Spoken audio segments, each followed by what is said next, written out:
all for coming. Today I'm going to talk about what it takes to collect survey-grade data by drone. So, what does that actually mean? What are we going to talk about today? Well, we've got 2 parts, and broadly speaking, we're going to cover the first part is going to be what it takes to actually gather all the data, and the second part, the second half today, we'll talk all about the data processing side of things, and what it takes to actually go from flying a drone to getting final CAD line work, getting your actual survey-grade deliverables. That means accuracy, that means maps, that means you can use them, all of that good stuff. So that means we're going to go through the whole workflow, everything from hardware selection, what the best hardware is right now, what you should be using, what are the options out there, through mission planning and everything that what we mean by mission planning, setting your ground control points, field operations, collecting data in the field, actually flying the drone, even though that's really the easy part nowadays. It's just a button and then everything flies autopilot. And then we'll jump into the post-processing side, so photogrammetry, RTK and PPK processing, which is becoming a new and more popular part of a drone surveying workflow. Measuring and reporting accuracy, then of course drafting line work, getting everything into CAD, and creating a reliable, repeatable workflow for all of this too. That's kind of the point. So a little bit about Aerotas. We as a company, we turn drone photos into survey data, CAD line work. So we offer photogrammetry services, line work drafting services, and operations and training services as well. And we've been doing this since about 2014, which is almost as long as drones have been around, and have hundreds of clients around the country that have helped us to actually learn everything that I'm about to show you today. So when I talk about collecting survey-grade data by drone, the first thing I always like to start with is, what's the end goal? Where are we actually trying to get with this? A lot of people started by buying drones and saying like, hey, drones, that's cool, right? It's a cool toy, it's fun and interesting. But that's not really the goal for me. The goal for me when I talk about bringing a drone into surveying is not because it's a cool, fun new toy. The first thing is actually to get just better deliverables than you get on the ground. So that means either a richer data set, adding in imagery, making sure that you have redundant imagery so that you don't, or redundant data so that you don't have to do field revisits, which everyone knows are a huge pain. But also beyond that, saving time and saving money, right? That's what a really good drone program ought to do. In fact, it ought to get you the same deliverables as you could get before, while doing it faster, cheaper, and better than you could do before. Because at the end of the day, this is what you want a survey to look like, right? Or something very similar to this. And can you tell if this was taken by drone? Not really. And in fact, a few parts of it were, the imagery was, some of the planimetrics were, but a lot of it was shot on the ground too. And really, the client doesn't care. The client doesn't care whether or not you're getting it from a drone or whether you're getting it from a GPS or a total station. Oftentimes, they don't even know the difference between any of those things. What they want is an accurate survey, and what you're trying to do is get them that in a way that's accurate, and it's fast, and it's cheap too. So I like to say, if your drone program isn't saving you time and money, then it's not working. It's just a research program at that point. And really what we do is we want to make sure that we get you from a research program, drone program, into something that actually saves you time, saves you money, and that you want to use repeatably on every job because it is easier, because it is faster, because it is better data. That's what a good drone program actually looks like. So, how do we get there? That's cool, everyone agrees on that. Who doesn't like saving time and money, right? Well, there are, broadly speaking, 6 major steps to actually get us there. We start by planning the project, setting our ground control points in the field, and going out and collecting data. As I mentioned, the collecting data side, we're actually not really going to spend any time with it because it's so just stupid easy to actually just push go. You need a pilot's license from the FAA, but once you have that, you're good for 2 years, and really no piloting skills are needed at all. And then there's the office side of workflow. Photogrammetry, drafting line work, getting it into CAD, putting everything together there. And when you put it all together, it's this kind of cohesive system that gets you good data. And there are a lot of different places to stumble. You kind of need every single one of these to be working smoothly to make it a really just tight and efficient and repeatable program. So as I talked about, we kind of break these steps up into 2 sides, the field data collection side and the office data collection side. For the first hour and a half that you're with me today, we're talking all about that field data collection side. And then when we come back from the break, we'll go really deep into the data processing side, photogrammetry, line work drafting, data extraction, point clouds, and all of that fun stuff. All right, So let's start with the drone surveying journey too. This is the progression that we've seen through hundreds of clients, how people actually slowly begin to integrate drones more and more into their operations. By a brief show of hands, how many people are flying drones here or have someone in their company that are flying drones? And how many people are using drones very, very regularly for topographic mapping purposes on just day-to-day projects? All right, a few, good, but a lot less. And that's kind of something that is a pretty common progression that we see. Usually when people start out with drones, maybe they'll start with their kid getting a drone or something like that. They'll just start with basic photos and videos. That's where people really start with these things. And that's a great place to start. You can start just taking site photos. It provides value to your clients. Some people sell photography and videography as a service as well, just to have a good description of the site. And then they'll take the next step. My clicker works, there we go. Up to creating ortho photos. So they'll throw it at something like Drone Deploy and say, ooh, look, now we have this nice ortho rectified image that's really good for having a better context of an entire site than any one single image can actually get you. Then they'll take the next step. They'll start integrating some more ground control points, some accuracy, some control data, some check shots to make sure that those ortho photos are both high accuracy and high precision. You obviously just throw photos by themselves at some computer program, and what comes back isn't going to be accurate. So the next step is actually getting accuracy out of that. But you're still working kind of in the realm of 2D data. Really valuable, getting higher, getting a little more complicated, but not all the way there yet. The next step we see is starting to work in 3D data, digital surface models and point clouds. You know it's going to be accurate because you've already got your control integrated and all of that good stuff, but it's now going to be a lot more cumbersome to work with. Point clouds are really, really painful. Extracting that data is painful, but it's a really rich source of data. It's really, really high quality, but it's hard to work with. So kind of the next step is taking that rich 3D data and simplifying it into cleaner CAD drawings, things that you're used to seeing come out of the field. Topo points, break lines, having layers assigned, colors, context, so that you actually know what you're talking about. And something that you can actually open in Civil 3D, while a 10 gigabyte point cloud might blow up your computer. So you got your clean CAD drawings, and then you want to integrate those into your final survey deliverables. Take your drone data once you've gotten it cleaned up in CAD, and then integrate the rest of your ground shots, integrate all of the historical data in there, boundary work, all the stuff that you can't get from the air. And then the last step to all of this is creating an integrated workflow around all of it. And when I say an integrated workflow, what I actually mean is making it so that this isn't a one-time thing. In fact, we've seen a handful of times people that go through all these steps and will get almost to the top. They'll get those final survey deliverables, but they'll do it in a way that's so time-consuming and so one-off and requires such specialized skills that they never want to use the drone again. And creating that whole program to make it so that it is this repeatable, reliable, get good data every single time tool, that's what the goal is. Any questions on that kind of process before I start diving into some more specifics? Feel free to interrupt me at any time. I like to make this a little interactive if anyone's ever curious about the stuff that I talk about and wants to hear my thoughts on anything that might come up. So let's start by diving right into hardware selection.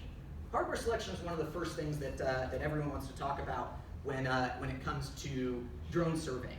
There is a ton of hardware out there, all the way from $50 toys that you can use to annoy your neighbor's cat, up to $100 million drone spy, like military spy machines. But we're going to talk about what's kind of the most common in usually about the $5,000, couple $1,000 range, up to maybe around 100 grand for the more expensive ones that are still kind of practical. So let's talk sensors, right? Anyone that's worked in photogrammetry knows that the sensor is going to be a really important part. Very broadly speaking, we see about 3 major categories of sensors that are out there. The first one is going to be a pretty drone-specific camera, something like the Dji Phantom4 Pro, or the Mavic 2, now that the Phantom 4 Pro's been discontinued, or a handful of other just DJI products out there. Those are market leaders that have an integrated camera built into them. These are really, really great. They start around $4,000 all in. That's after counting for cases and batteries and all of that whatnot. Yep, the MSRP on a drone by itself is about $1,500, but you can actually get, once you actually count in everything, you're about $4 grand, give or take. And with all of your procedures right, you can get about 1/10 of a foot accuracy on that. The next step up are large independent cameras. So these are going to be your much more expensive 40, 50, 60 megapixel cameras. Typically they're going to be mounted to a set of hardware that isn't built around that camera. So this would be like a Sony A7 on a DJI M600, something like that, where it's a much bigger, much more expensive, much more complicated beast, but it's got a lot higher resolution camera. Ultimately, you're looking at around $20,000. You can go higher than that if you want, all in. And you actually still only get about a 1/10 of a foot accuracy.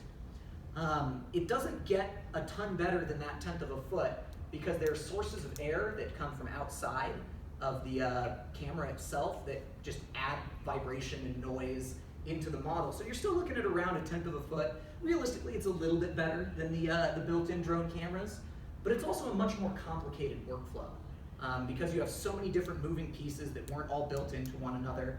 So it's more complicated, it's a heavier system too, but I'll talk about the airframes again in a second, but those are some of your options there. And then of course there's LiDAR. LiDAR offers some of the richest data of them all. Micro Drones and Regal both make them. You're looking at about $200,000 all in if you want to get a good LiDAR system. Yes, there are drone LiDAR systems that you can get that are like $50,000 or something, but those aren't that much better than duct taping a laser pointer onto a drone as far as the accuracy that you're gonna get. The actual good ones that can get you even around 2/10 of a foot accuracy are going to be right around $200,000. So those are your major sensor options. LiDAR is something that we get questions about a ton, and quite frankly, my personal recommendation is hold off on it for right now. Ground cover penetration is good, but not perfect. The accuracy is good, but actually not even as good as photogrammetry is on open hardscape, just because of the other sources of noise in there. And it's crazy expensive. Not just in terms of buying a system, but processing that data is very, very expensive in terms of manpower more than anything else. What's your, for your service work, when somebody calls you and just said, I need you guys to do it, what's your workhorse? Oh, for 5 acres? DJI Phantom4. Okay. Yep. DJI Phantom4 is absolutely our workhorse. Since that drone has been discontinued, the Mavic 2 Pro is a totally feature comparable drone, same 20 megapixel sensor on there. You do your own ground control? So the way that we actually work, without getting too salesy, we work with surveyors. So the surveyors actually set the ground control and fly it, and we process the data. You don't do any service work yourself? Correct. Okay. Our services are all on the data processing side and the training side. Okay. Yep. So we're waiting on LiDAR, long story short. There's a lot of technology on the horizon with LiDAR that we're very excited by. There's an enormous amount of investment in the automotive field right now that is just pouring literally billions of dollars into LiDAR research. It's gonna bring the accuracy up and the power consumption down and the weight down, and all that means the cost down. So LiDAR is definitely something to keep an eye on in the future. My guess would be about 3 to 5 years before LiDAR really becomes commercially viable. But right now, the price and complexity is just something that has really made it almost impractical for anything beyond a research project. And like I said, starting off, I'm not really in the business of research projects, I'm in the business of business and actually doing stuff that makes sense on normal, viable jobs. Where are you guys doing your testing from with LiDAR? So we've looked for a couple of independent research outlets. So a handful of other people have published LiDAR. We've had the opportunity to see some data sets firsthand. There are some sources that will show different levels of accuracy. Some that are kind of funny because they'll say like, oh, it's 0.002 of a foot accuracy or something silly like that. But really what all they're talking about often is an intermediate step of accuracy, like the laser itself. Yeah, the laser's accurate too, within a few millimeters, but you add in the position of the drone, the inaccuracy of the onboard GPS, and blah, blah, blah. Whenever you actually do ground truthing, and doing independent ground truthing to something like the ASPRS positional accuracy standards, which I'm gonna talk about a heck of a lot later today too, we've only seen reliably about 2 to 3/10 of a foot in terms of root mean squared error. All of the other errors, we've seen better than that on marketing materials, but not on any sort of independent test studies. Does that answer your question? Yeah. Cool. So yeah, really exciting technology, creates some of the highest fidelity data out there, but very, very expensive. Keep an eye on it in the next couple of years. Next up, Airframe Options. You have your sensor, you have LiDAR and whatnot, but there are different things that you can mount them on. In fact, I think almost every one of these is in the exhibit hall right here under different, from different resellers. At the beginning side, you have your small multi-rotor, your Phantom 4 Pro, Unique H520 is a non-DJI competitor there, Mavic 2, like I said, is good as well. All totally integrated, lightweight, cheap, and if you've got good operations, really, really good accuracy. Honestly, this is our workhorse. Everyone and all of our clients were really bummed when they discontinued the Phantom 4 Pro because it's just a great, durable, rugged. So I made the right decision not getting the RTK. I'll get there. We like the RTK. Okay. We actually do really like the Phantom 4 RTK. So that's kind of our go-to when it comes to drone hardware. But the large multi-rotors, they put out really good data quality as well. A couple of downsides there is they're expensive, they're very complicated, they have a lot of different plugs that can just kind of come undone sometimes, so they're a little bit of a pain to get working perfectly every time. But when they work, they actually get really, really good data. And then you have your fixed wings, or your vertical takeoff and landing. There's some new hybrid fixed wings as well. Those come with the major benefit that they can fly a lot longer and cover a heck of a lot more ground than any sort of multi-rotor. They're a little bit harder to work with than a Phantom 4 Pro. They kind of crash land instead of a nice graceful just sitting down. And they can't get as good accuracy as the multi-rotors, simply because multi-rotors can fly at 100 feet and move at 3 miles an hour, just low and slow. These fixed wings, they fly really high and cover a lot of ground. They have to move kind of fast. So they're the right tool if you regularly have to cover a couple hundred acres and you're just doing rough topo over a couple 100-acre projects. Fixed wing's a great tool there. If you want a more kind of versatile and affordable and you can use it on small projects, your small multi-rotors like the DJI Phantom 4s are really going to be your best bet. That's kind of our opinion. Really, as a company that processes data, we process data from all of these things and they all work. Honestly, you can get great data out of every single one of them. You just got to know your trade-offs here. Fixed wing, great for 1-foot contours over huge amounts of land. Large multi-rotors, great if you really like spending a lot of money. Small multi-rotors, really good just kind of workhorse tool that we think pretty much everyone ought to have one of these in the back of their trucks just because they're not that expensive. They're incredibly easy to use and quite durable too. Any other questions on the hardware front? The Inspire, you see a lot? Yeah, hate it. Okay. Insurance company, the Inspire 1 had some uncomfortably high failure rates from an insurance perspective. They seem to have worked out those kinks with the Inspire 2, but the sensor that's actually on there, the X4S is the most common one on the Inspire 2, is actually literally exactly the same image sensor as on a Phantom 4 Pro. So it's a much bigger, more expensive, more complicated drone with literally the same image sensor. And a lot of the other high-end image sensors on the Inspire series have nicer lenses, which are great for cinematography. And if you're shooting a car chase, that's what you want. But if you're actually doing survey work, it provides no benefit. Looks cool though. But it does look very cool. That's one thing that I shouldn't totally dismiss. There are some companies where part of their image is having this big, crazy, intimidating thing to show off to clients. It's like, yeah, look at this thing. It's badass. It's going to go and eat somebody. But as far as the data quality goes and actually testing that end data accuracy, honestly, your multi-rotors and your fixed wings, those are just our favorite. We see them, and part of the reason we say that, we see them a lot more often because when people buy these and use them right, they keep using them. When people buy the crazy expensive ones, they stop using them because they're too complicated. So what we see very, very often is Phantom data and EV data. Those are far and away, and actually Phantom data way, way more even than EV data. Phantom data is far and away the most popular stuff out there.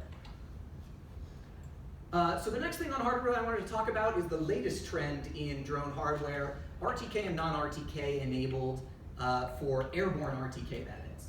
And I'm going to broaden that scope a little bit to talk about RTK, but also PPK as well. So RTK obviously being real-time kinematic processing, PPK being post-processing, you do it in the office, or on the left, using ground control points only with no airborne RTK or PPK.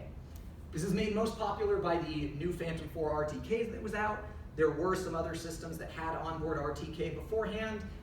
As with other things, they could get really good data, but it was often a very complicated workflow. Phantom 4 has made it a lot more popular and more prevalent.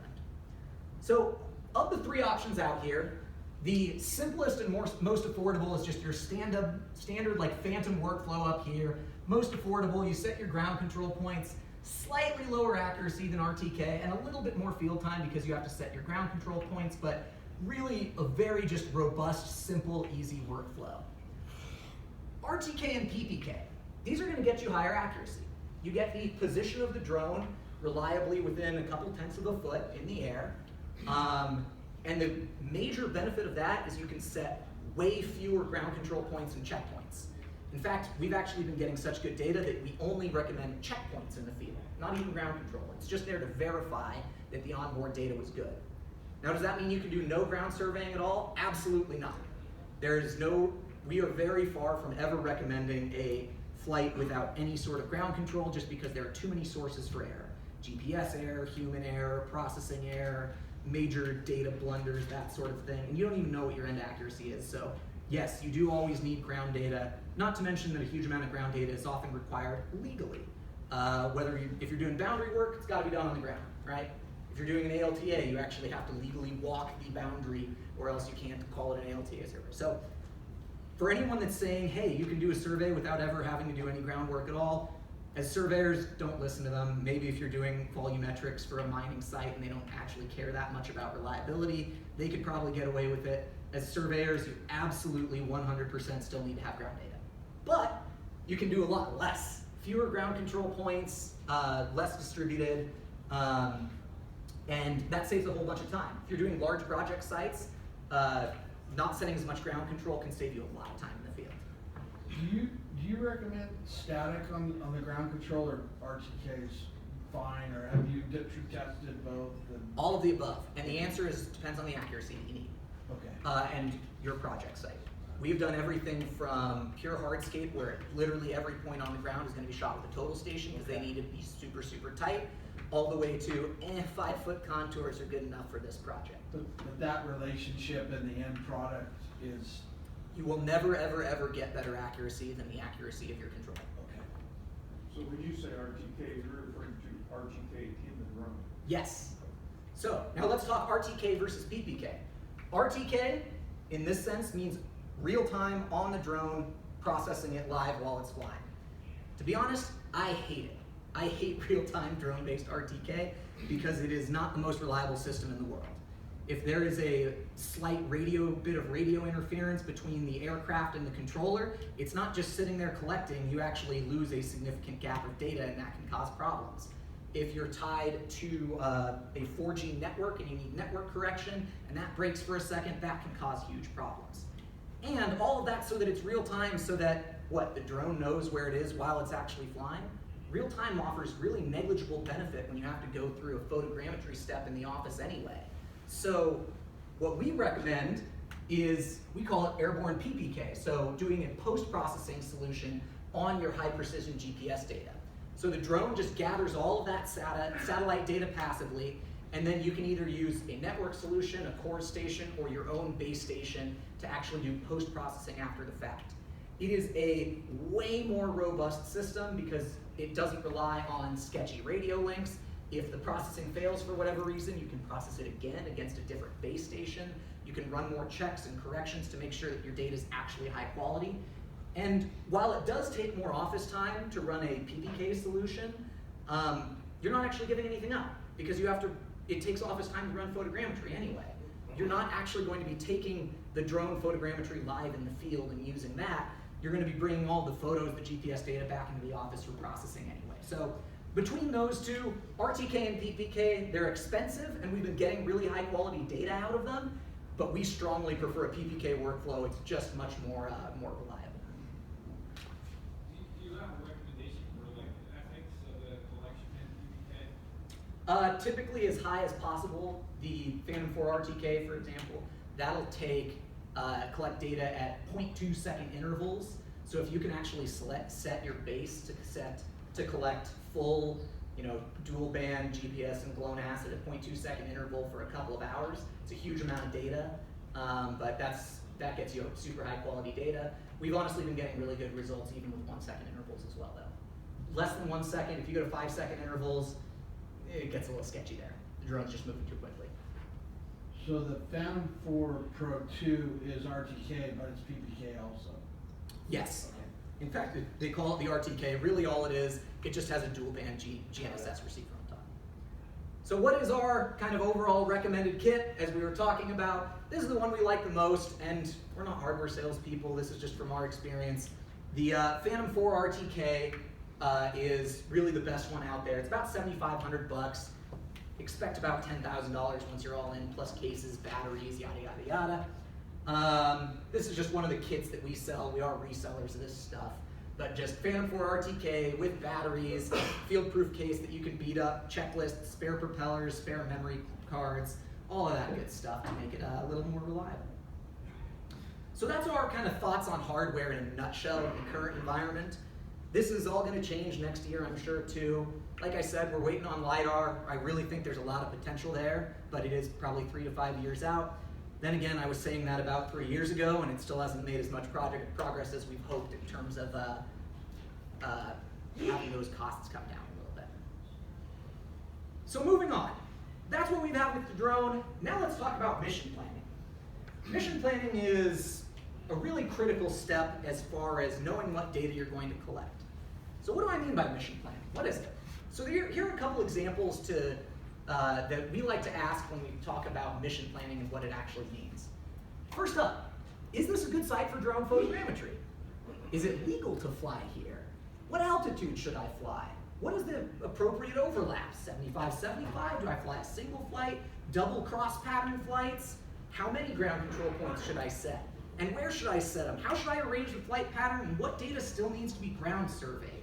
So I'm going to go through all of these questions in turn about mission planning to hopefully guide you into how to collect better data from the outset. Because every single one of these questions is going to kind of impact steps further down the line. But I like to always start with the why with a lot of this stuff too, right? Why are we doing this? Why care about mission planning? First, save field time, right? You're going to hear me say this way too many times, so just get ready. If your drone program isn't saving time and money, it's not working. I don't like research projects. I like businesses. So saving field time matters. That means you can set fewer ground control points. You have to do less surveying on the ground because you know everything that's going to be collected from the air, saving you time there. Shorter flight times. It's not that hard to build and design a 15 battery flight that'll take you all day. But if you can do it in 2 batteries, wouldn't you want to do that too? And of course, no field revisits. That's just the biggest time killer in drone and non-drone surveying altogether. Just field revisits that can kill hours and hours and sometimes days. But it goes beyond that. Good mission planning doesn't just save you time in the field, it actually saves office time as well. A well-planned mission means that the processing time on your data is going to be shorter. You're going to get better accuracy in your office processing as well. You're going to see fewer photogrammetry errors and an overall simpler workflow for everyone that's involved in every step of the process. So mission planning is where a lot of those simple decisions are made, and these are all really simple, right? Like good mission planning takes 5 minutes once you know what the right questions are to ask. So let's dive right in. First thing, is this a good site for drone photogrammetry? I have a couple just super simple rules of thumb here for sites that are good for photogrammetry. Sites that are approximately half an acre to about 250 acres are great candidates for drone photogrammetry. Below half an acre, typically it's about as fast to just survey it on the ground as it would be to do it by the drone. If you want the ortho photo to back it up, great, by all means, go for it. But typically right around that half acre mark is where the drone's benefits start to tail off because it's too small. Above 250 acres, it makes a lot more sense to still contract out to a manned aerial photogrammetrist because they can cover hundreds and hundreds, or in some cases tens of thousands of acres in just a couple of days. So this is all just rule of thumb too. Different projects, different turnaround times have different things. But that's really what we've seen is about the butter zone. In that half acre to 250 acres, drone photogrammetry makes a lot of sense. Accuracy, that's another thing. Up to 1/10 of a foot. Anyone that claims they get centimeter accuracy or better on their drone is lying. They don't actually know what they're talking about when they say survey accuracy. But about 1/10 of a foot is what a drone can reliably do. Now as surveyors, you know there's some stuff where 1/10 of a foot is not good enough. So if you have a project where 1/10 of a foot is not good enough, then it's time to break out the total station because the drone's going to be the wrong tool for the job. Things like ADA ramps a lot of times, they just need tighter tolerances than any drone on the market today is going to be able to get you to. And we like to think we're the best out there when it comes to mission planning, and no amount of mission planning can reliably get you better than about a 1/10 of a foot. We've seen some projects where we've gotten like 8/100ths of a foot accuracy in really ideal conditions on all hardscape, but you know, about a 1/10 is really what you're playing with. If you set that, you're going to be happy with the results. You said on hardscape, what do you typically see? Ground, dirt? Oh, on dirt, usually right around a 1/10, some cases 2/10 of a foot. It honestly depends on how soft the dirt is, how much just like dirt clots and rocks and gravel. You should say natural ground. Yeah, exactly. I mean, it does suffer from a lot of the same just noise that's in normal surveying. If you go on dirt and you set your rod down and it sinks in a 1/10 of a foot, you got to know where you're measuring. And it's the same thing with the drone. It's going to map what it can see, and it's going to do it to about a 1/10 of a foot. And then vegetation is another thing to be aware of. Light to moderate in here. So I've got a couple photos here for vegetation. This is an example that actually is a pretty darn good site for drone photogrammetry. We've got all of our dirt here, which is going to be really tight, down to a 1/10, all of that, dirt, hardscape, no problem. We've got some low mowed grass. What that's going to do with drone photogrammetry, it's typically going to measure what it can see, so the top of the grass. What some surveyors will do, depending again on the accuracy that they need for the project, they'll either accept it and say, okay, it's probably going to be, it's a vegetated area, expect 2/10 of a foot noise in addition there, or some of them will even take it and drop the entire vegetated area by 2 or 3/10, just to make up for the fact that almost every point is going to be about 2 or 3/10 high. But this overall we'd say is a really, really good site for drone photogrammetry. Something like, whoa, going fast. Something like this, not a good site for drone photogrammetry. Way too much tree cover. Yeah, you can see some patches of dirt, and honestly, if this were all you cared about, then sure, you could use the drone, but anything under all of this tree cover, it's just going to be too dense. You're going to mount the tops of the trees, and that's something that's better shot on the ground. Drone's a great tool for the job. It's not the right tool for every job. Next up on deciding whether or not a site's a good site to fly, is it legal to fly here? A lot of you, I'm sure, are FAA Part 107 certified or have someone in your office who is, and those are the rules of the sky. Thankfully, over the last couple of years, the FAA has been dramatically loosening up their requirements so that you can fly even in heavily controlled areas. So the big rule is no flights in controlled airspace. That means near airports. Here we've got a map of the Reno Tahoe Airport, but also now they have this thing called the LANCE system, where all of these different numbers up here are actually altitudes where they'll grant you instantaneous authorization to fly up to those altitudes. So that means even a couple of years ago, it was highly restrictive. Nowadays, you can fly in a lot more areas than you ever could, even with instantaneous authorization. And in fact, for a lot of our clients, we can even get them authorization in these 0-foot areas with just the right amount of paperwork. In fact, what I like to say is the way that Part 107 works now in the practical world, you can fly absolutely anywhere. The only question is how much paperwork do you want to put up with. You fly far enough away from airports, no paperwork at all. You fly in one of these zones that has a number on it, great. Little bit of paperwork, instantaneous authorization. The 0 is okay, you gotta file some serious paperwork, but you can still do it. Other restrictions, just so that for people that aren't super familiar, visual line of sight, the drone must always stay within the line of sight of the operator, maximum altitude 400 feet above the ground, and no flights over people who are not directly involved in the operation. There are some new proposed rules by the FAA that flight over people side is going to be changing later this year to enable flights over people for more lightweight drones, but that's coming soon. Also, moving vehicles, right? You're not supposed to fly with moving vehicles. Yeah, you're not supposed to. Yeah, and But most people do. that pretty much takes out urban areas completely then, right? Yeah, but everyone does it. For whatever it's worth, a lot of these rules are kind of like, don't break them too egregiously. That's kind of the FAA's unspoken word. If you fly over a rural highway and there are a couple of cars, you're totally fine. If you fly over a 6-lane in either direction highway during rush hour traffic, that's a bad idea. If you fly over a public park and there are 3 people walking by, you're fine, no one cares. If you fly over a concert venue with 100,000 people, bad idea. So some of it's honestly just use your good judgment there. The FAA has not been prosecuting those things, and I can't outright encourage you to break the law or anything, but make your own determination as to what is like going a couple miles an hour over the speed limit and what's going, doing worse than that. I think more problematic would probably be if the drone were actually to go down and cause an accident, which insurance can cover you then if you violate it. Yes, insurance does. It does. Yep. Even if you violate the FAA. If you have drone insurance, they will cover you even if you are breaking the law, interestingly enough. Really? What they won't cover is legal fines. If you're sued by the FAA, drone insurance wouldn't cover it. But if your drone were to crash and hit someone, yes, your liability insurance absolutely covers So it. if it crashes the car, that car kills somebody, $1 million lawsuit, they Yep. would cover you? Yep. Kind of weird. We had a lot of those conversations with our insurance companies. So you also sell insurance? We are not. Whoa. No. We talk to insurance companies, and I've got some phone numbers if you want to, talk policies for a while. That is not not what I do for fun at the end of the day. That said, yeah, typical insurance will cover all of that stuff actually, which is kind of surprised me too. Yeah, but I assume that if you violate the law, if they forget you're not covered. You're still covered.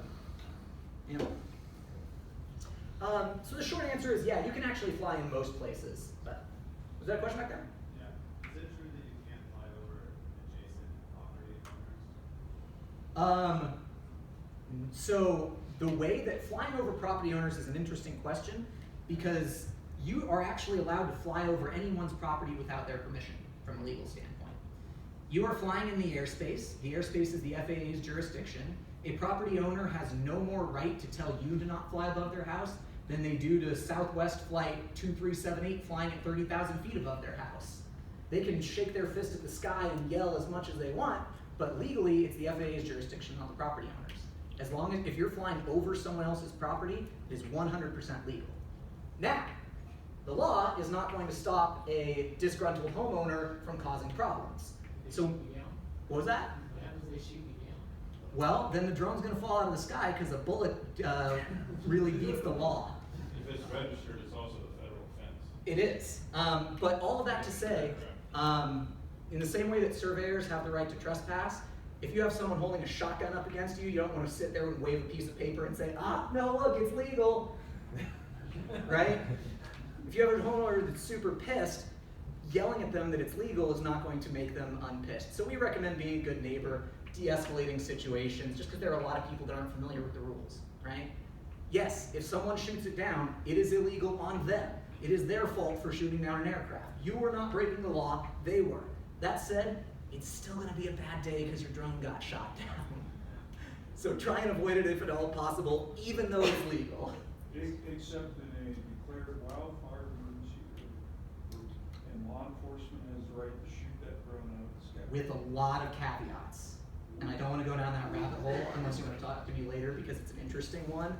But yeah, don't interfere with firefighting aircraft either. Someone mentioned, I don't have the whole information about California passing some privacy laws with drones. Does that apply? All existing privacy laws apply. Okay. Whether you're using a telescope, a helicopter, a drone, or an aircraft, or a satellite. If you're being a peeping Tom with any of those technologies, or with a ground-based telescope, then if you're being a peeping Tom with a drone too, it's still illegal. So can a state law override, like if a state law said you can't fly, No, less state than law, 100 that's feet, federal preemption. They can't override it. Yep, they can't override it. The FAA is the only jurisdiction that can tell you where you can and can't fly. And that's why airports, national parks are federal jurisdictions and things like that. But, what was that? LA's poking at the feds and kind of taunting them to sue right now. By trying to ban these and saying, hey, come and get us, see what we do. Overall, this kind of goes back to one of the other themes. The drone is a wonderful tool, but it is not the right tool for every job. We can talk for hours and hours and hours just about Part 107 and the different kind of sides where it's like, but what about this edge case? But what about this edge case? You know what? Maybe that's when you break out your ground GPS again, and you still have 80%. In fact, we did the math. Something like 98% of the land area of the United States is in uncontrolled airspace. Class G, uncontrolled, no paperwork required. And another like 1.8 of the 2% that is in controlled airspace is LANS enabled, so you can fly it. So you're actually only looking at 0.2% of the land area of the United States is in this 0-foot zone where you can't fly. So yeah, maybe just use a different tool there and wait another year until they get even more ways for you to actually fly in there legally. All right, let's get back onto the data side of things. What is the best flight plan and overlap settings? This is a question that we get a lot, and we see a whole bunch of different things, different software recommendations, different people recommend different stuff. First off, single lawnmower flight path. That's what you see here. Single one, back and forth. Notice, not double crosshatch. Not something fancy where we have people running around in circles and taking obliques and blah, blah, blah. We recommend a 75% front lap and a 75% side lap, and nadir photos only. That means the drone camera looking straight down, no obliques, no cameras being taken at the side. Now why do you say that? But Logan, you say, I have this software that says that this is for 2D maps, and if I do it with a double crosshatch flight pattern, then it's better for 3D maps. Well, the answer is that more data is not always better. In all of our extensive testing, adding that extra set of double overlapping flight patterns does not improve the accuracy of the ground, of the topo that you're doing at all. In some very small edge cases, it can. For example, if you were doing a 3D model where you needed accurate imagery on the facades of buildings, so actually on the sides of buildings, then adding that extra data can help.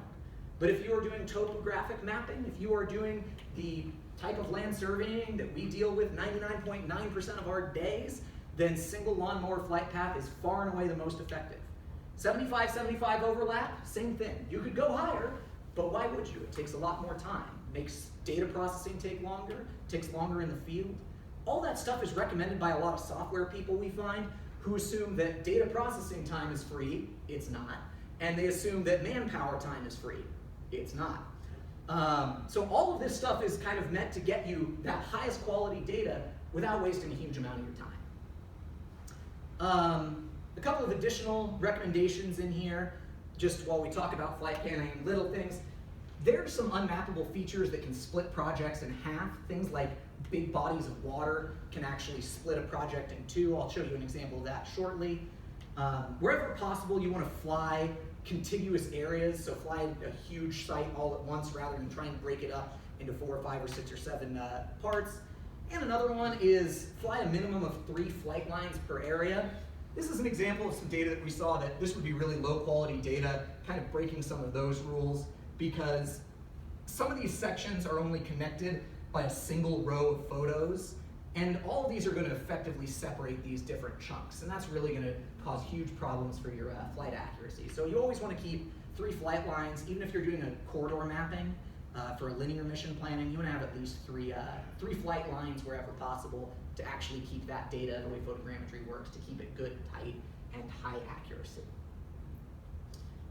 All right, so for features splitting projects, this is an example of a project that wound up being split by a body of water. Normally, we'll get into ground control points in a second. Normally, 5 ground control points for a simple square project is going to be enough, but this body of water actually split the project in 2, so it's effectively like 2 individual projects. For something like this, you want more ground control points on either side, but just want to show you some examples of what we mean in mission planning, like, hey, features can split a project in half. You want to make sure that you plan for that. Questions so far on the flight planning stuff? How did you pick lawnmower over serpentine? Because boostrophodonic, the actual word for it, is way too hard to say. What was the word? Boostrophodonic. All right, I learned something today. Mm-hmm. Lawnmower makes a lot more sense. I think you should add a comment about wind direction.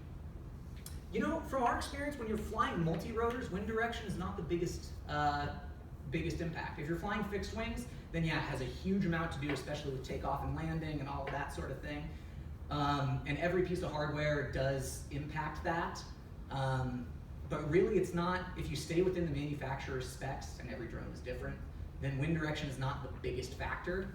Especially, and here's another interesting thing, from a data quality perspective, wind direction doesn't matter at all.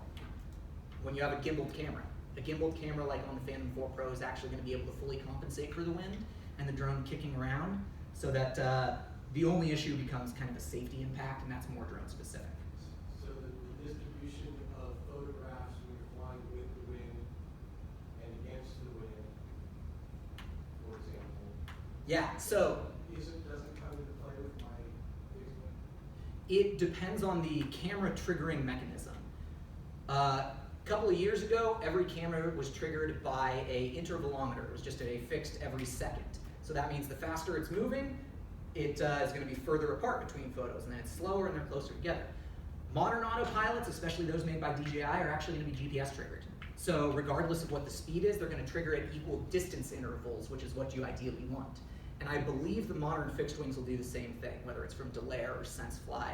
I believe those all use GPS triggered photos as well. So it actually doesn't change the data quality because it's distance triggered, as opposed to, but you're correct. Prior 2 years ago, time triggering was the most common mechanism. What wind strength do you call it, like that can do? Read your manufacturer's guidelines, Okay. which for the Phantom is 17 to 18 miles an hour sustained winds. Not pushing it with a Phantom. Yep. Yeah, you can fly. That's why 17 to 18. If it's above that, that is pushing it, but you can do it. I've flown in 25 before, and that's real hairy, and I would not recommend it. All right. Next big major question in mission planning is going to be altitude. What's the best flight altitude to fly at? Here is a lovely little chart that we have put together that actually is designed for the Phantom4/Mavic 2 of an approximate flight altitude, how much area you can cover, and what your approximate accuracy is going to be. There are lots of other factors that come into play here, but this is a good guess about it. Now there are some huge trade-offs here, right? If you fly at 100 feet, you can cover 5 acres per battery. If you fly at 400 feet, you can cover 50 acres per battery with a Phantom 4 Pro. That means if you are flying a 50-acre site, if you were flying at 100 feet because someone told you, hey, lower altitude, it's going to be higher resolution photos, it'll be better, right? Well, yeah, but you're going to have to do 10 flight batteries if you want to fly at 100 feet, or 1 at 400 feet. It's a huge, huge, huge difference. So our recommendation is actually typically fly higher where you can, as long as it's good enough accuracy for what you need. If you're just doing rough topo, and maybe you just want a printable map, something to add context to the actual survey that you're going to deliver, fly at 300, 400 feet. You're actually still going to get plenty good enough vertical accuracy for 1-foot contours. 2/10 horizontal is going to be good enough for a lot of stuff, even if it's just rough, parking stalls in a shopping mall or something. 2/10 is probably going to be good enough. Maybe you want to go down to 200 feet or something. And to save the 100-foot flights for where you need that really, really tight accuracy. Doing an ALTA survey on a smaller project that's mostly hardscape. Sure, fly that at 100, 150 feet. But in general, higher is actually going to save you a lot more time.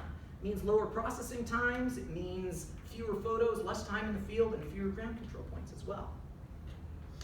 Another thing to just be aware of when talking about accuracy is the impact of slope and terrain on accuracy.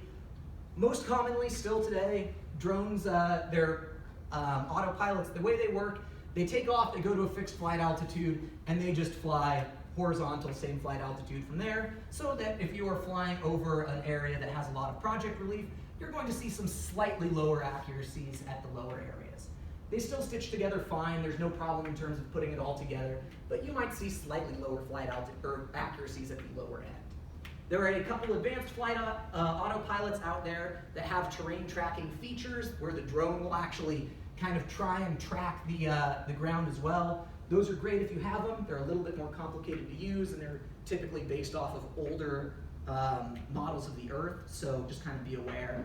But just something to be aware of is that the accuracy will have that impact.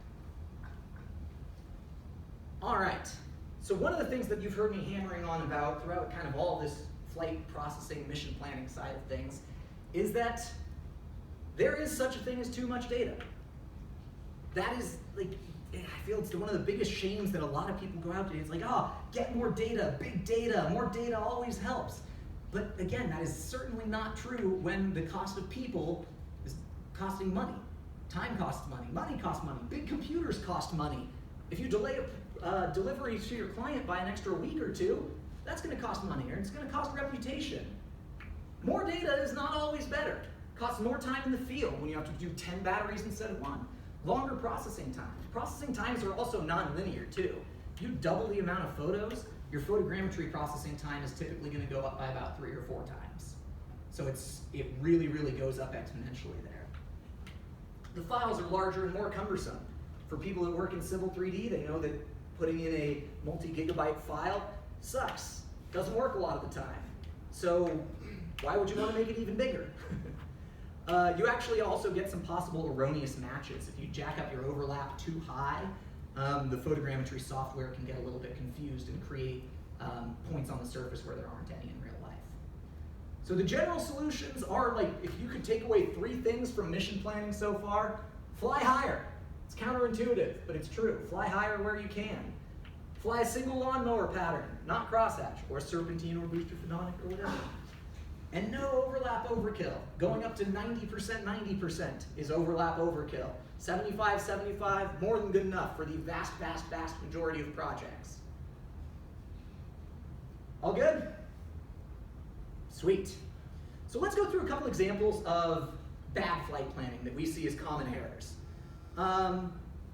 To start with, I said there's such a thing as too much data, but also throwing more data does not fix other underlying problems that are out there. So here are a couple of examples. This is one project that had 5 ground control points right here, and they flew a double overlapped crosshatch flight pattern, which I don't know why. In fact, our photogrammetrists getting a project like this would probably just throw away half of them. Just don't need it, doesn't make it any better. But the other thing is that there's actually an issue with ground control point distribution. It's only right here in this little sector, which means all of this data is going to actually be super inaccurate. It doesn't matter that they had their double overlap flight pattern, that they have tons of photos on there. It's going to suck. You have maybe 1/10 of a foot accuracy out here, and it starts to fall off. Maybe you have 2/10, 3/10, 5/10 of a foot off as you get further and further away. It's kind of hard to tell. And then another one, this is just another example of basically, I believe it's just a lot of photos with no control points at all. Saying, hey, maybe if we get enough photos, it'll tighten up the model. No, that's not how science works at all. Throwing data does not fix underlying problems. In fact, when you have issues with accuracy and workflow, the answer is almost never more data. The answer is to fix what the problem is, get a tighter, more reliable workflow. So, Logan, I'm just totally agree, not just started and looking at Drone Deploy or Ground Station Pro. It doesn't give you the option. It tells you what the flight plan is. So these guys just hand did it, or? No, so this one, they'll pick the Drone Deploy will have an option for the double overlap flight pattern thing. I don't know if that's... I didn't see that. Yeah, they will. This one, I think they selected like 5 different missions that all covered the same area. Okay. Just like total overkill. Okay. Spending a ton of time in the field and without control points doesn't even solve everything. If it is an option, is there a time and place to do that? Again, when there is a lot of vertical relief, like urban areas, where you actually need to capture the facades of the buildings. So if you were doing, for example, 3D modeling for a video game, or we needed a really cool 3D model, or you were doing it for marketing purposes, and you wanted to fly around, do a video of the 3D model where you could see the facades of the buildings, yeah, that's actually great. That's probably a solution where you would want one of those double crosshatch patterns, because you get a lot more angles on the facades and areas that are sometimes covered by eaves. For topographic mapping, for something like this, especially, where there's a total of like 5 feet of elevation change over the entire project site, absolutely not. Does nothing, but just waste time. On your controller, what do you use?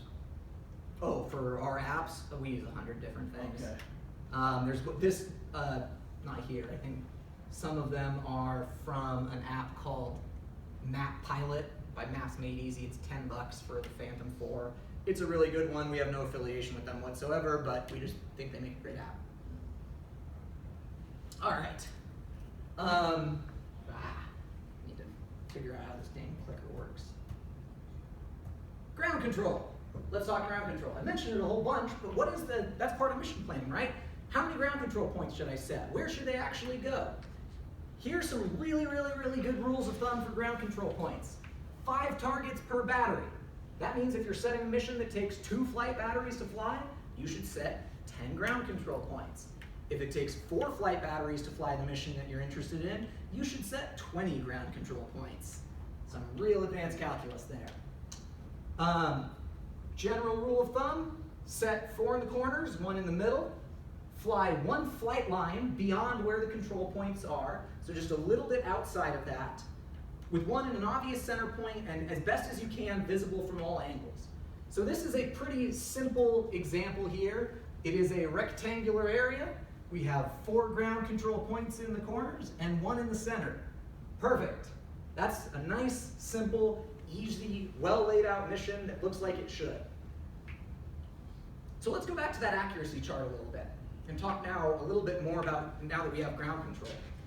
So that means if we use this rule of thumb, which again is for the Phantom 4, it changes a little bit for each drone. If you're using something like a fixed wing where a single flight can take a couple thousand photos, you'll need to set more than 5 control points per battery. But anyway, talking back now to this flight altitude chart. So that means at 100 feet, flying really low altitude, really high accuracy, you need 5 targets for 5 acres. At 400 feet, you need 5 targets for 50 acres. A way, way, way lower density of control points. And that's because there are fewer photos that the drone actually has to interpolate between, so you can get, when you fly higher, you can get away with a lot fewer control points. So this goes back into that saving time in the field thing. If you were to take that 50-acre site and say, I want, that 1/10 of a foot accuracy, let's do it at 100 feet, all of a sudden, you're doing 10 flight batteries, which means you need to set 50 ground targets to actually get that 1/10 of a foot accuracy, which takes a ton of time in the field. So just kind of be aware of the trade-offs. The lower you fly, you do have to set more control points. And that's going to take a whole bunch of time there. So in the future, if battery technology improves and also you can go 40 minutes, that's probably going to change that equation. Yeah, exactly. More specifically, it has to do with kind of the number of photos that are in there. This is just a rule of thumb. It's the easiest way to determine it. In fact, a lot of people have tried to say like, oh, can't you just set like X ground control points per acre? I wish, but it just so depends, right? Like, yeah, and the other thing to point out is there also should be a minimum of 5 on every project. If you were flying a 1-acre site, you don't just get to set 1 control point. It just, the whole thing will float around. So you need 5 control points no matter what. 3 is the geometric absolute minimum you need to anchor that project. 5 is in the real world what it takes because there's just other sources of noise. Then allows you to start correcting the control points against them. It's just the amount of imagery between those control points that you don't want to overextend. Exactly. the whole project. Yep. But also it depends on your accuracy scope too, And right? that goes back to even calibrating our GPS on any little dirt job or a good size. There's 4 on the perimeter and 1 in the center. That's GPS calibration 101. Yep. And a lot of those same just basic principles of like tightening up, creating a whole control network really still apply. I see a question, Mike. You said 5 targets on any project, no matter what. Yep. No solution for a project in which I can't set targets? RTK and PPK, which I'll get in a second. Yeah, so RTK and PPK are your solution there, but you're going to need some sort of onboard stuff. And there's some edge cases too. There's one I remember that was really interesting that a client didn't have access to a property because the property owner was suing someone disgruntled and said, hey, you can't step foot on my land because my neighbor filled it with poison and whatnot, and it was just a miserable situation. So it was about a 30-acre parcel that they couldn't set foot on, and they needed to serve it to show where the water was moving. And this was another kind of counterintuitive solution, because the answer to that, they couldn't set foot on the property. The answer was fly higher, right? Set control as much as you can on either side. You don't have it in the center, but fly as high as you possibly can to reduce the number of photos that it has to step between those ground control points. And sure, you might lose accuracy a little bit. You might be looking at 4 or 5/10 of a foot vertical accuracy, but it was for a court exhibit, and it didn't need to be absolutely perfect, but they needed some data, and it was their only source of data, so that's what they did. Now, in areas where you absolutely can't get there, things like maybe active landslide or mudslide zones, or anything where it's actually hazardous to set foot on, RTK and PPK is a great solution because you don't need to have perfectly distributed control.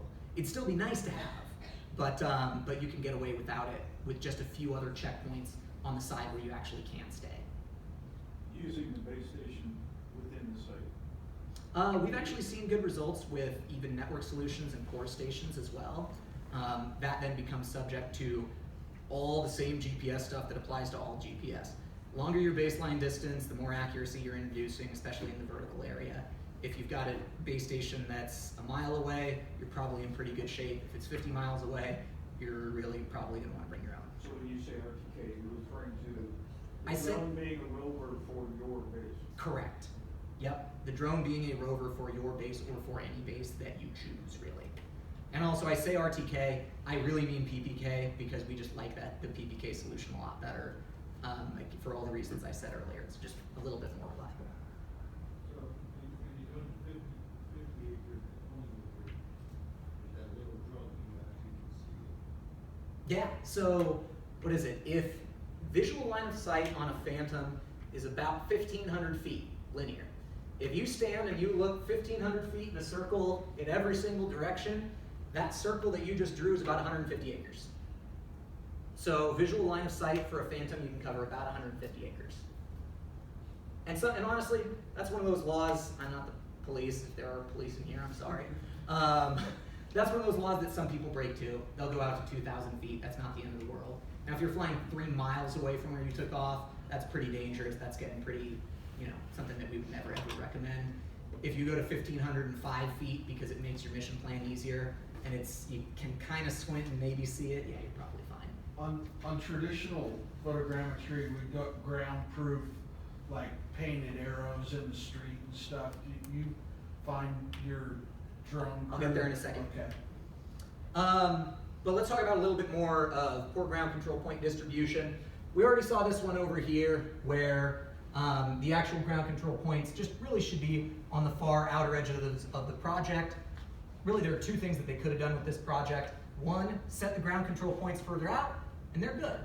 Otherwise, if all they cared about was this area, then they should have just flown this area. It's a whole bunch more data. Takes more time, makes everything a little bit more painful. This one has a couple of things wrong with it. Not only is it a really goofy form of double overlap flight pattern, but no ground control points in the center, and even some of the ground control points that we have here are on the outer boundary. They're outside of the flight lines. Now, what that looks like in photogrammetry is you're kind of trying to triangulate down from the outside. So you're actually going to get a lot lower accuracy out of that ground control point when you can't triangulate it properly.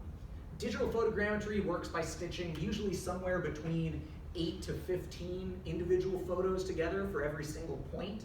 So if you put it on the outside, you only have a couple photos from a couple kind of outer angles, you're going to get a little bit lower accuracy.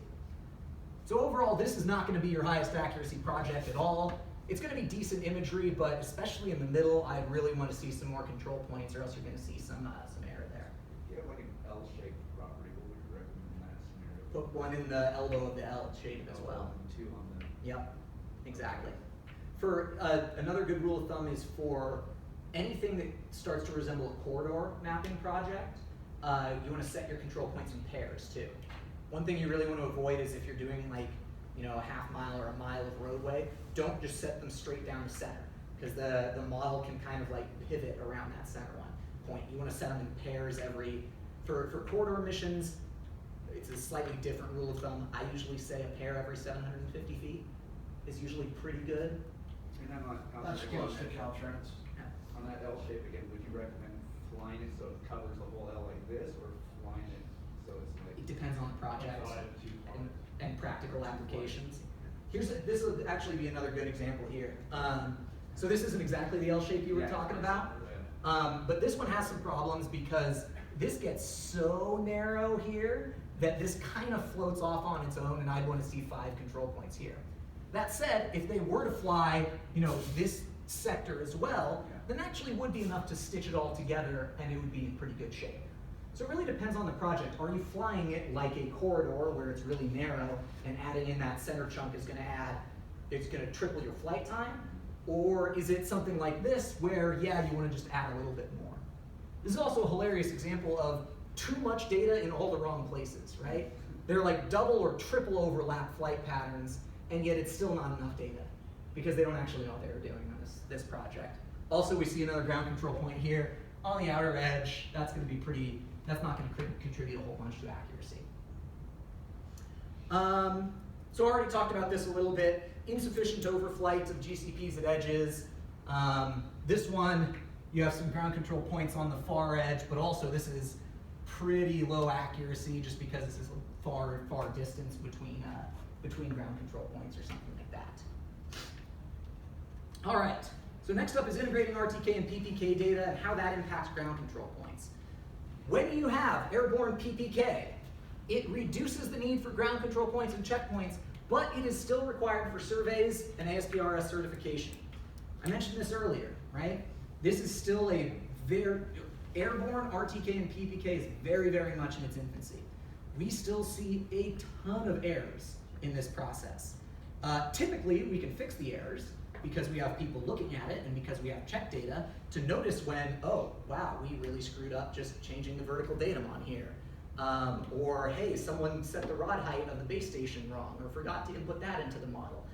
Or, for whatever reason, we just got a bad fix on our PPK data. All that stuff happens. So yes, you do always still need ground data, but it dramatically reduces the need for checkpoints. That rule of thumb where I say 5 per flight battery, that gets thrown out the window once you have Airborne RTK. In fact, you can just put in a handful of checkpoints and do a massive whole project with just a handful of checkpoints. And they don't even have to be evenly distributed, like we were saying earlier, for projects where you actually have limited access to a site. Airborne RTK can really, really take care of that. But you do still need some ground data to actually ground truth what you're saying, and more than anything, to actually measure your accuracy, to know what your accuracy is, and not just cross your fingers and say, gosh, well, the website said a centimeter, so I'm probably good, right?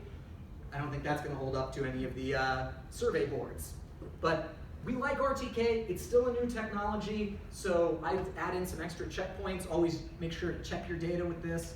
But it's advancing rapidly, and with the new Phantom4 RTK, it's really kind of taken to its own and started showing really, really, really good data. But again, certification, ground truth, always ground truth. So that's what I got for RTK, for ground control points. Any other questions about ground control points before I kind of move on to the next section? All right, so next up, let's actually talk about collecting field data. You push go on your drone, all done, you're good. All right, let's move on. No, I'm kidding. So the best way to actually collect good field data is to have standard operating procedures. The reason we like standard operating procedures is not because you or your people are stupid, but it is because it makes sure that every time you go out in the field, you get the same thing back. It becomes reliable, it becomes repeatable, it becomes known. So having standard operating procedures just makes sure that it all works the first time, every time. Yeah, so we like checklists. I'll talk about checklists in a little bit, but part of your standard operating procedures should also include knowing what data comes from the drone and what data is still going to come from the ground. I've said that a lot, right? The drone can't do everything.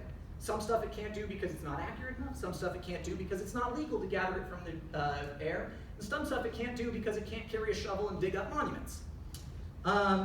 So what can come from the drone typically?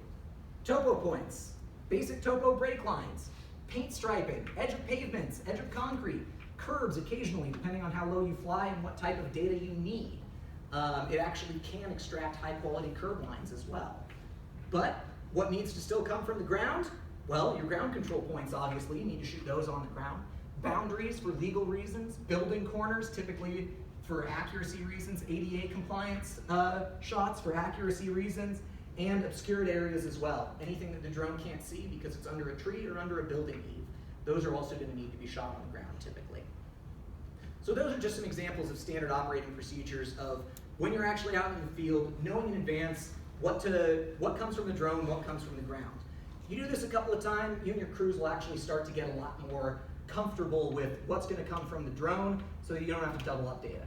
Most time when people first use a drone to actually get to that kind of top tier I was talking about earlier, they'll shoot everything on the ground just to make sure and verify that the drone's getting good data and that they don't miss something. And then as they continue to build confidence in the drone, they say, okay, instead of doing hand topo over this entire site, we'll shoot a couple of check shots and then grab the rest from the drone. Perfect. Starts becoming reliable, repeatable, easy. When you are out in the field, you also want to, gosh, this clicker is just not working as well as I want. You also want to set good ground control points. We see many, many thousands of ground control points, including some examples of not so good ones. So some examples of a not so good one is something like this, that is just all solid one color. it's really hard to find exactly the center point to this.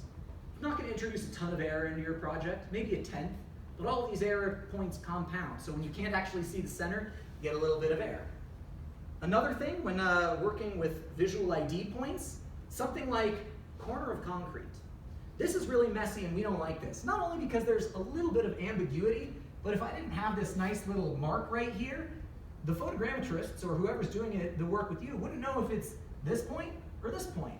And if you mark the wrong point, it's going to cause all kinds of problems. So even like tip of an arrow, when there's an intersection with 16 different arrows, can be really ambiguous. So we generally don't like those. Chevrons are also another one that are common that we generally don't like, not because they can't be used right, but it's kind of surprising to me. We see lots of these. Some people will mark the tip of the chevron. Some people will mark the inside corner of the chevron. Some people, for very odd reasons, will shoot the point in the middle between the tip and the inside corner. And pretty much everyone I've talked to is completely convinced that the way that they shoot chevrons is how the whole world shoots chevrons. So you've been hanging around surveyors. So we just don't like them because it just adds ambiguity to the project. And anything that adds ambiguity, or even just time, right? Like even if everyone on your crew does it and then you send it to someone else and they mark it wrong and then they realize it and then they fix it, well, you just lost a bunch of time and that sucks. And then of course, my favorite thing that we've ever seen, not even a joke. We saw someone that actually put 10 of these out in the field. So a little ambiguous. Do you go for a headshot, center mass? I don't know. What's going to be the most accurate? But you know what? If you can make me smile that much when sending us ground control points, I'll give you a pass. These are all suboptimal ground control points. Really just basic black and white checkerboard pattern, unambiguous center point no matter what altitude you're flying, really easy for people to pick up. These are really, really great. There are Home Depot vinyl kitchen tiles you can buy in packs of 20 for like 10 bucks or something and drive a nail straight through it. They're awesome. That's our general recommendation with ground control points. Cheap, easy, repeatable, unambiguous. And all of that reduces error, saves time, saves money, all that same stuff that I've been preaching the whole time. Yeah. What do you think about those, and I don't know if they're here or not, but the propeller? Propeller arrow points. We like them with limitations. So they're, for anyone that's not aware, propeller arrow points, they look like that. They have a single L1 band GPS receiver and a solar panel baked into them. They are very good, but they are not as good as the surveying equipment that you already have. If I were talking to a room of not surveyors, I would say, yeah, use them, because they're simpler than a Trimble R10 or a GS16 or something. They're cheaper at only about 6,000 bucks, and they work, they're pretty idiot-proof. But if you're a surveyor and you have good, base rover GPS dual band equipment, that's gonna be way more accurate and way more reliable. So we like them, they work, but if you've got other surveying equipment, that's typically gonna be better. Okay. That stuff, for what it's worth, it's really designed for mines and quarries. Oh, okay. For people that are doing volumetric measurements. So the accuracy is not as critical as it often is for a lot of surveying applications. Logan? Yeah. That's So, a quick question. oh yeah. So we got paddle boards, so we could mix those with, we had to also have AD on one site. Do you have any problems with those? Are they too small? It depends on your flight altitude. Yeah. We generally like something that you can see whether or not you're flying at 100 feet or 400 feet.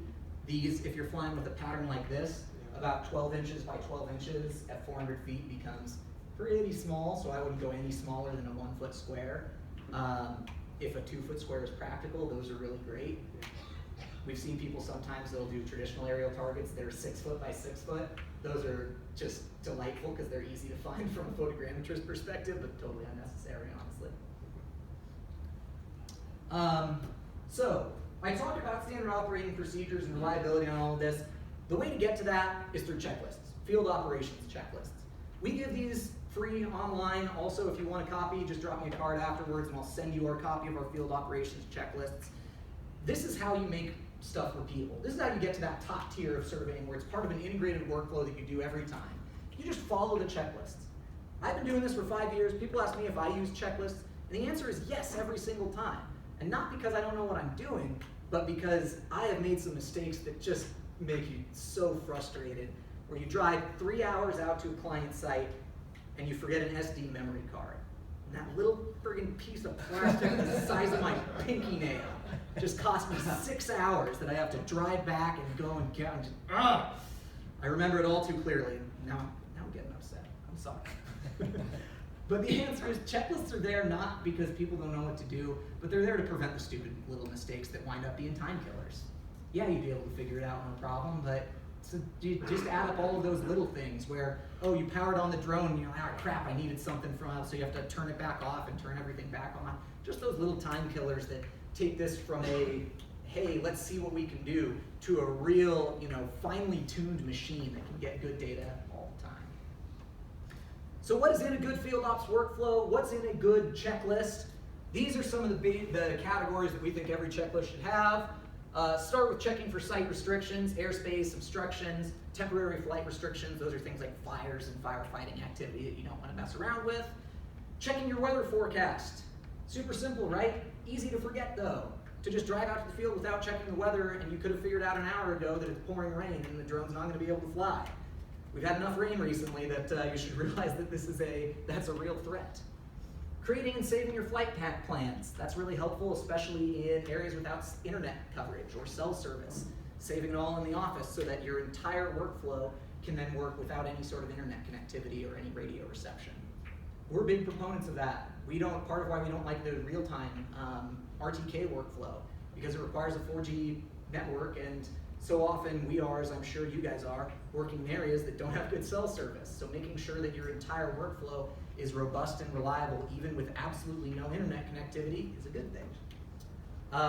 Equipment packing checklist, making sure that that stupid, miserable little SD memory card is in there with some extras.